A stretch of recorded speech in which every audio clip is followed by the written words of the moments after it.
So firstly, I'd like to thank the organisers of this commemoration for asking me to speak here today. The fact that Republicans are still commemorating the Easter Rising 101 years later is a testimony to the importance of that seminal event in Irish history. The importance of the 1916 Easter Rising cannot be underestimated. The men and women who took part in the Easter Rising, they took on the forces of the British Empire. They could not match their military might, but what they had cannot be bought. They had dedication, loyalty and belief. We also this year mark 36 years since the H-Block hunger strikes. 36 years since 10 men incarcerated by a foreign oppressive regime gave their lives for political status. Political status as soldiers of the Irish Republic. Men with such dignity and honour that they would rather die than allow themselves to be criminalised. 36 years have passed, but nothing much has changed. We still have political prisoners and a system that refuses to acknowledge them as political prisoners. At present, there are scores of men in Maghaberry prison. Republican prisoners will always fight to secure political status, and we must always remember why they are political prisoners. It is their refusal to accept British rule and their selfless actions against British occupation, that is why they are in jail. If there was no British occupation in Ireland, these men and women would never have seen the inside of a jail cell. I think we should mention the Palestinian prisoners of war at this time as well, who, over 1,500 people, have matched the determination of the Irish people in Palestine, and they have embarked upon a hunger strike. We wish them well, and we have to acknowledge the inspiration that the 10 H-Block hunger strikers have gave to other resistant fighters throughout the world. And I think it's only decent that we take a moment now to remember those men, over 1,500 people who at this current time are on hunger strike. Republican prisoners are a direct result of the British occupation. And the only way that we can ensure that there are no prisoners in Ireland is to remove the British occupation. We have not been beaten, and we can never be beaten. While Irish men and women are prepared to fight for independence, we cannot be beaten. Not content with occupying us, the British government want to control our every thought and move. The continual stop and searches, house raiding and arrests, they do not intimidate us. They call Republican volunteers terrorists. They lock them up. They treat them as criminals. Well, we all know who the terrorists are. The British state has terrorised the Irish people for centuries. They have denied us our freedom, murdered our people, interned political activists, and mistreated our prisoners. And still, they have not broken the Republican people, and they never can. We are proud and unrepentant Republicans. We will not hide our message, and British concessions are of no interest to us. The repeated calls by enemies of the Republic to support the British Assembly at Stormont are to be ignored. Our very presence here today, in tribute to the hunger strikers and men and women of 1916, is testimony to the enduring will of the Irish people. All attempts by the British government and the Free State government to create a system of normalisation will be defied by us, the Republican people. Internment too has reared its ugly head. Tony Taylor has been locked up now over 1 year at the behest of the British Secretary of State, or as I like to call him, the Viceroy. No reason has been given to him, and we can only come to the conclusion that Tony is a political hostage, interned for his political beliefs and opinion. Tony has to go through the process of a parole hearing to try and secure his release.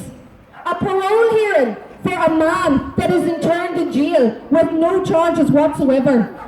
I think I speak for all of us here today when I send best wishes to Tony in his upcoming hearing and pray for his speedy release. When Tony is eventually released, we can't sit back and think that this has just went away. There have been other incidents in the past with Martin Corey, Marion Price, and no doubt Tony Taylor will not be the last. Where are we now in 2017? The British occupation has wreaked havoc country. They sustained their occupation by driving fear and division into the Irish people. This is propped up by a puppet parliament in the 6 counties and the Free State, both with vested interests in maintaining divisions among our people. This is not the settled Ireland that was envisaged by the patriots of 1916 when they proclaimed our liberty and republic for all citizens without division or prejudice. There are those who would say that the suffering is over, that it was all worthwhile, that this sham peace is a great victory. They had tried to change republicanism, tried to misinterpret what it is, and those who even claim to be Republican while actively working against it. To be a Republican is simple. It requires a core belief in Irish independence while not recognising anything other than the Irish Republic as legitimate.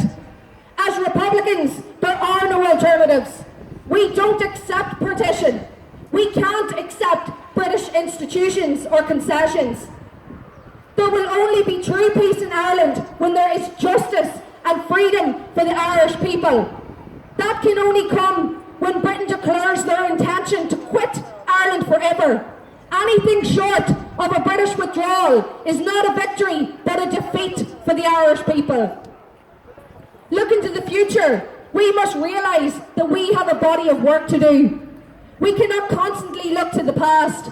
Our job is not simply to keep the flame alight. We must forge our own destiny and finish the task set out by our predecessors. The reality in Ireland must be faced. We do have a section of the Irish people who are content with British rule. We've seen them here today when we were walking down to this spot. We saw the protests of those people. These people who actually identify with the British culture and actually fear independence. It is important that we address their concerns as well. I don't think it's any secret that I am an advocate of a federal Ireland proposal. And I believe that federalism could be the key in addressing these people's concerns. The idea of an independent Ireland is starting to sink in to the unionist people as a reality for the future.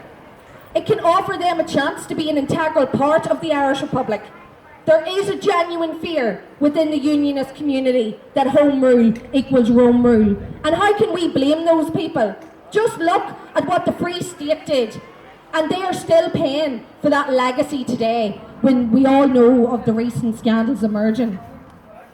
I believe that as Republicans, that we as the people requiring change, wanting to change the status quo, it is incumbent on us to create the solution. We need to unify around a proposal for Ireland that can be acceptable to the vast majority of the Irish nation.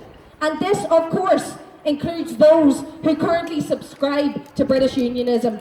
But we must never lose sight of our Republican principles. Leaving here today, we must rededicate ourselves to the serious business of establishing the Republic. We support unreservedly the men and women currently incarcerated for their loyalty to the Irish Republic. And we pay homage to the Irish patriots who gave their lives for the Irish Republic. Our only job now, and the only fitting tribute and commemoration that we can ever pay to the people who went before us, is to finish their task and to create and re-establish the 1916 Republic that was proclaimed. An public taboo and God mille